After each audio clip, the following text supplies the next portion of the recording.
హరే కృష్ణ.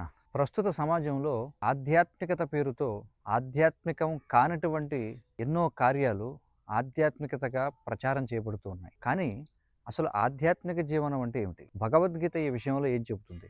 ఒకసారి చూద్దాం. భగవద్గీత 8వ అధ్యాయం 3వ శ్లోకం. శ్రీ భగవానువాచ అక్షరం బ్రహ్మ పరమం స్వభావోధ్యాత్మముచ్యతే భూతభావోద్భవకరో విసర్గ కర్మ సంయుత.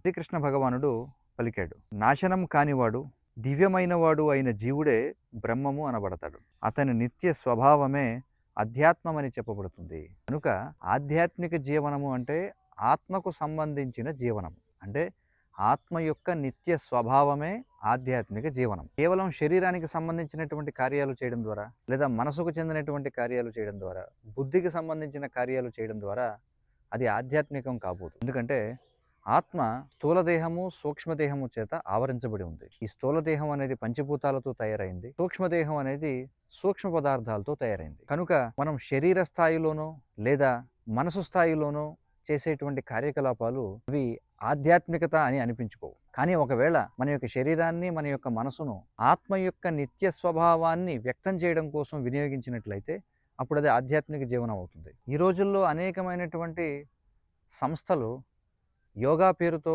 అనేక రకాల ప్రక్రియలను, అలాగే ధ్యానం పేరుతో అనేక రకాల మెడిటేషన్ కార్యక్రమాలను ప్రచారం చేస్తూ ఉన్నాయి. కానీ అవేవి కూడా వాస్తవానికి ఆధ్యాత్మిక జీవితం కాదు.